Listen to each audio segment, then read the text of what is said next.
Saya di Klaten, tiap hari saya lihat Fendi. Oh, ini ketemu Pak Jokowi malah nangis. Kalau kan orang lagi kayak gitu, masa dikatain jasanya palsu. Rela ya. Mana mungkin tuh, Pak. Baik. Bentar, Ibu ini tinggalnya. Ramai di media sosial Instagram momen seorang warga Klaten, Jawa Tengah menangis. Oh, ini ketemu Pak Jokowi malah nangis. Usai mengunjungi Jokowi di kediamannya di Solo, Jawa Tengah. Rela ya. Mana mungkin tuh, Pak. Baik. Doanya untuk Pak Jokowi ya. Ia meluapkan kesedihannya karena orang sebaik Jokowi dituduh memiliki jasa palsu. Sementara itu, hingga kini polemik dugaan ijazah palsu Presiden ke-7 Joko Widodo masih terus bergulir. Meski tim penyidik Polda Metro Jaya belum menetapkan tersangka, kasus tersebut sudah naik ke tahap penyidikan.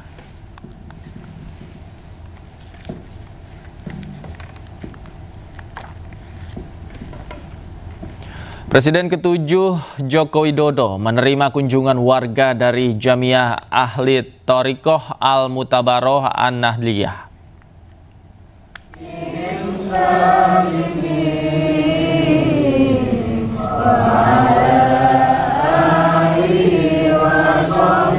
Melalui media sosial Instagram, Jokowi membagikan momen kunjungan warga, khususnya dari Jamiah Ahli Thoriqoh Al-Mutabaroh An-Nahdliyah pada hari Minggu sore di kediamannya di Solo, Jawa Tengah. Dalam momen itu dipimpin oleh Kiai Haji Abdul Kholik, Jokowi bersama warga memanjatkan zikir dan doa untuk keselamatan dan kebaikan bangsa Indonesia. Atas doa tulus dan silaturahmi yang hangat tersebut, tak lupa Jokowi juga mengucapkan terima kasih pada warga yang hadir.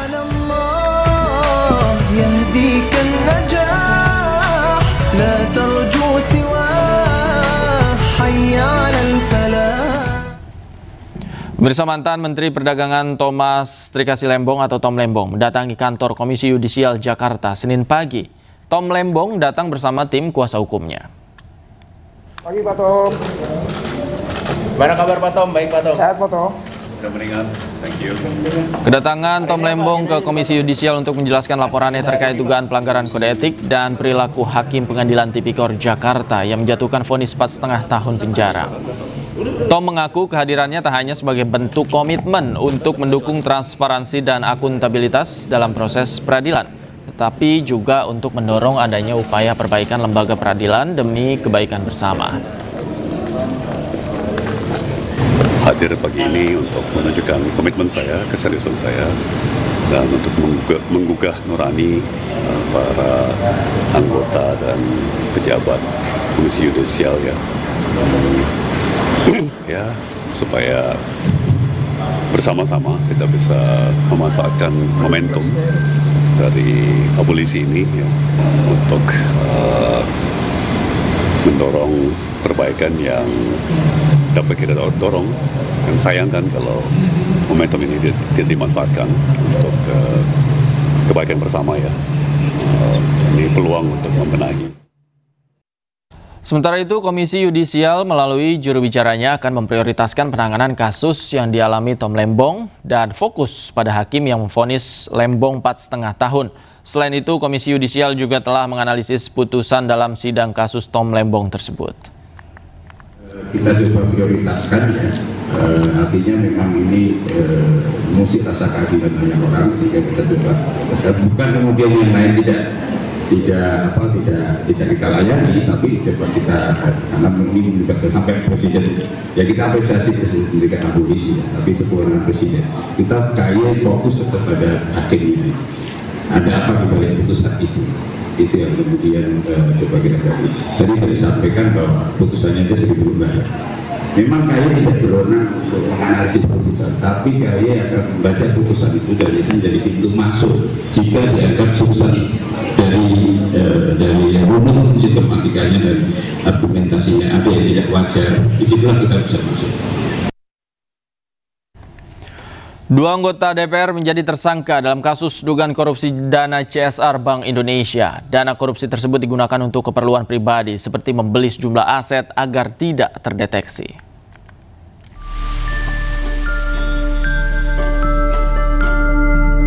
Komisi Pemberantasan Korupsi mengungkap dugaan korupsi dana sosial atau CSR Bank Indonesia dan Otoritas Jasa Keuangan (OJK). Dalam kasus ini, KPK menetapkan 2 tersangka yang merupakan anggota DPR RI, yakni Satori dan Heri Gunawan. Sekurang-kurangnya 2 alat bukti yang cukup, dan kemudian 2 hari ke belakang menetapkan 2 orang tersangka sebagai berikut, yaitu HG selaku anggota Komisi 11 DPR RI periode 2019-2024. Kedua, ST selaku anggota Komisi 11 DPR RI periode 2019-2024. Selain menerima gratifikasi, kedua tersangka juga melakukan tindak pencucian uang, yakni dengan menggunakan uang hasil korupsi dengan total 28,38 miliar rupiah. Selama periode 2020-2024, Heri Gunawan diduga terima lebih dari 15 miliar rupiah melalui 4 yayasan. Uang tersebut digunakan untuk membangun rumah makan hingga kendaraan. Sementara Satori diduga menerima 12,52 miliar.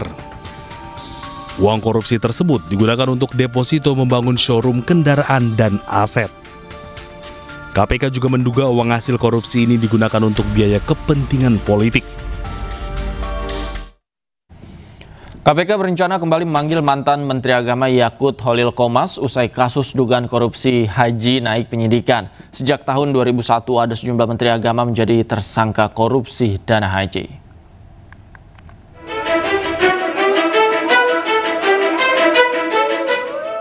Yakut Khalil Qomas sepertinya belum bisa bernafas lega setelah KPK menaikkan status dugaan korupsi kuota haji dari penyelidikan ke penyidikan. Komisi Anti Rasuah akan kembali memanggil Menteri Agama era Jokowi itu. Bukan tanpa alasan kenapa KPK berencana memanggil kembali Yakut. Menurut peneliti Pukat UGM Zainur Rohman, pembagian kuota ibadah haji tahun 2023 lalu memang syarat dengan persoalan dan terindikasi melanggar hukum. Memang ada dugaan kuat, ya. Tambahan 20.000 kuota haji dari Arab Saudi itu dibagi tidak sesuai dengan undang-undang haji. Menurut undang-undang harusnya pembagiannya adalah 92% untuk haji reguler, 8% untuk haji khusus. Tetapi oleh Menak waktu itu pembagiannya. Pemirsa, media sosial tengah ramai membahas kehadiran trailer film animasi Merah Putih One for All. Film yang rencananya tayang pada tanggal 14 Agustus banyak mendapat respon dari netizen karena kualitasnya dianggap jauh dari animasi-animasi buatan Indonesia.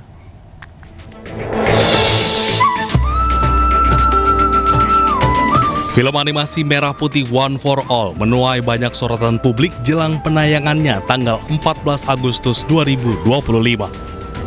Sebagian warganet menyampaikan kekecewaannya setelah menonton trailer. Menurut warganet, kualitas film itu gagal dan tak sesuai ekspektasi di tengah industri animasi Indonesia yang tengah naik daun dan membaik. Bukan hanya masalah visual, warganet juga menyoroti materi film ini yang menyematkan film animasi anak Indonesia pertama bertema kebangsaan. Padahal tahun 2015 ada film Battle of Surabaya yang disutradarai Arianto Yudiawan dan diproduksi oleh MSV Pictures. Film Battle Indonesia mengusung latar sejarah Perang Surabaya tahun 1945. Film ini bahkan mendapat penghargaan dari sejumlah festival internasional. Film animasi Merah Putih One for All sendiri menceritakan tentang kisah 8 orang anak yang mencari bendera merah putih yang hilang. Anak-anak itu kemudian berkelana mencari bendera tersebut hingga menyusuri hutan dan menghadapi banyak rintangan. Film ini ditulis dan disutradarai oleh Endiarto dan Bintang Takari. Diproduksi oleh Perfiki Kreasindo bersama produser Toto Sugriwo. Mengenai kehebohan warganet, produser Toto Sugriwo bicara melalui akun Instagram pribadinya, memberi komentar perihal kritikan yang dilayangkan. Senyumin aja, komentator lebih pandai dari pemain. Banyak yang mengambil manfaat juga kan? Postingan kalian jadi viral, tulisnya. Dari Jakarta, iNews melaporkan. Yuk kita lepaskan. Siapa yang itu? Pemerintah berencana melarang game Roblox bagi anak-anak. Hal itu akibat muatan negatif yang dinilai akan berdampak bagi anak-anak.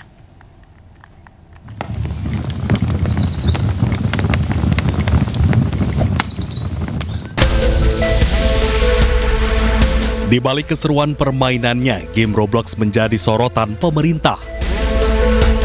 Kementerian Pendidikan Dasar dan Menengah menilai permainan ini menyimpan bahaya tersembunyi di dalamnya. Seperti cyberbullying, rawan pelecehan seksual, dan kecanduan. Kerawanan bahaya itulah yang membuat pemerintah berencana melarang game ini dimainkan oleh anak-anak di tanah air. Menurut Mendikdasmen Abdul Mukti, game Roblox berbahaya bagi anak-anak yang belum mampu membedakan mana yang nyata dan rekayasa.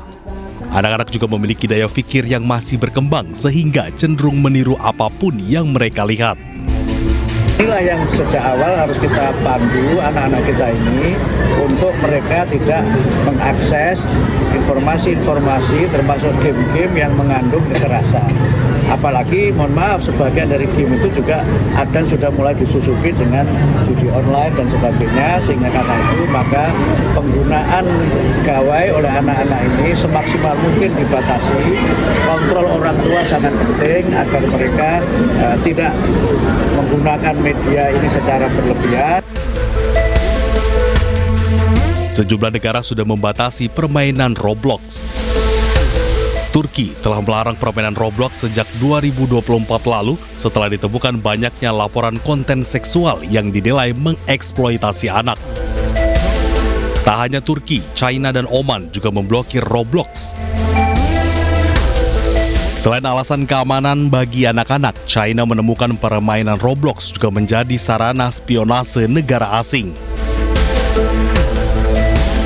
Uni Emirat Arab dan Guatemala juga membatasi permainan Roblox.